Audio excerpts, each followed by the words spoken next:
कर्मचारी एकता जिंदाबाद जिंदाबाद जिंदाबाद वो बूथ जिंदाबाद जिंदाबाद जिंदाबाद वो बूथ जिंदाबाद। बिहार राज्य कमांड कर्मचारी संघ ने आज बैठक की है, आप अध्यक्ष हैं, क्या कुछ है आज बैठक में हुआ ये हम जानना बैठक चाहते हैं। में हम लोग बैठक इसलिए किया है कि हम लोग का जो कमांड है वो कृषि से संबंधित कार्य कराया जाता है कमांड से, जिसमें किसान को प्रशिक्षण दिया जाता है, नहर से नाली बना करके पानी किसान के खेत तक पहुंचाया जाता है और जो ड्रेनेज एरिया है, जो सुखाड़ जगह है जहां पानी लगता है, उस सब का पानी का निकासी का व्यवस्था किया जाता है, जो आज के डेट में कमांड पर सरकार जो है पूर्णतः ध्यान नहीं दे रही है और इससे कोई काम नहीं लिया जा रहा है।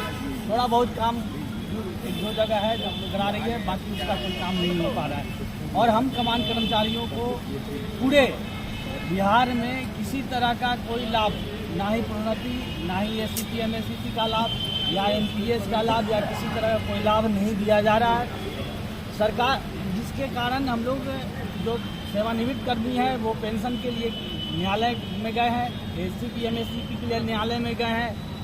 हमारे का पंचम छठम का जो एरियर है जो समय पर नहीं दिया गया, उसके लिए कोर्ट में गया, कोर्ट का निर्णय भी हुआ जिसमें दे है, अगर नहीं समय निर्धारण किया गया कोर्ट द्वारा, अगर नहीं देते हैं तो उस पर 10,000 रुपया प्रति एकड़ खेती के साथ उस पर लगाया गया, पनिशमेंट के तौर पे लगाया गया। फिर भी सरकार जो है LPA में गई है। हम सब कर्मचारियों को परेशान किया जा रहा है, दो नीति किया जा रहा है, दोहरी नीति की जा रही है सरकार की। दोहरी नीति की जा रही है।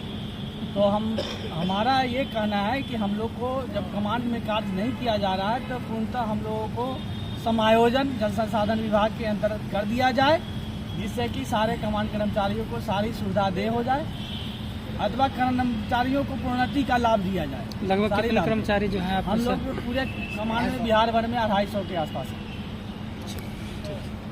क्या कहना चाहेंगे आप, सरकार की क्या मंशा लग रही है आप लोग के प्रति। सरकार की मंशा तो बिल्कुल निष्क्रिय है सरकारी कर्मियों के प्रति। सरकार कर्मियों से काम तो लेना चाहती है, लेकिन चाहती है सरकार की कर्मचारी भूखमरी के कगार पर चला जाए और मर जाए, बर्बाद हो जाए। जो कर्मी रिटायर कर चुके हैं उनकी भी बहुत बुरी हाल है, चूँकि उसका पेंशन रोक दिया गया है, पेंशन नहीं मिलता है।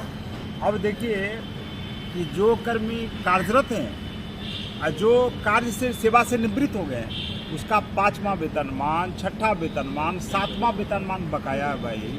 और लोग 10 बजे से लेकर 6 बजे शाम तक, 7 बजे शाम तक कार्यालय में ड्यूटी करते हैं, अपने परिवार बाल बच्चों को छोड़ के। दवा दारू की कितनी ज़रूरत है आज के समय में, प्रेस बंधु भी जानते हैं, मीडिया भाई भी जानते हैं। तो सबों के घर की यही स्थिति है। बच्चों की पढ़ाई कैसी होगी जरा सोचिए। सरकार से क्या अनुरोध करना अब चाहेंगे। सरकार से हम ये अनुरोध करना चाहते हैं कि 250 लगभग कमांड कर्मी सेवा में है, इनका समायोजन निश्चित रूप से सिंचाई विभाग में किया जाए, क्योंकि सिंचाई विभाग के तहत ही कमांड का संचालन किया जाता है और ये भारत सरकार का एक उपक्रम है। ये बोर्ड नगर निगम नहीं है, निकाय नहीं है, ये बोर्ड से अलग चीज़ है। तो बिहार सेवा संहिता के तहत जो बिहार सरकार के कर्मियों के लिए जो नियम है, उस नियम के तहत कमांड कर्मियों की सेवा का जो संचालन किया जा रहा है। तो हम चाहेंगे कि कमांड कर्मियों का समायोजन जो है सो जल्द से जल्द सिंचाई विभाग में हो जाए, एक बात। दूसरी बात कि कर्मियों का 5वां, 6ठा, 7वां जो वेतनमान बकाया है उसका अविलंब भुगतान किया जाए और जो साथी सेवानिवृत्त हो गए हैं उन्हें यथाशीघ्र पेंशन की सुविधा बहाल की जाए। हाई कोर्ट का आदेश प्राप्त है प्रधान सचिव से सिंचाई विभाग को कि भाई कर्मियों का जो बकाया 5वां, 6ठा का है उसका अविलंब भुगतान किया जाए, और नहीं तो 10,000 रुपया जुर्माना के साथ। उसके बावजूद भी सरकार, देखिए कितना द्वेषता है सरकार को कर्मियों से, कि सरकार जो है अपील में चली गई, LPA में चली गई है। जबकि अभी हाल ही में सभी विभाग के प्रधान सचिवों का बुलावा हुआ था हाईकोर्ट में। चीफ जस्टिस जो फटकार लगाए हैं सारे प्रधान सचिव को, जिसमें अमीर सुबहानी साहब भी थे, कि भाई कर्मियों का जो भी ग्रीवांस है उसे 1 सप्ताह के अंदर उसका निराकरण करें और जो कर्मी रिटायर कर चुके हैं यथाशीघ्र उसका जो है सो पावना का जो है सो निश्चित व्यवस्था करें। लेकिन सरकार बिल्कुल निष्क्रिय है।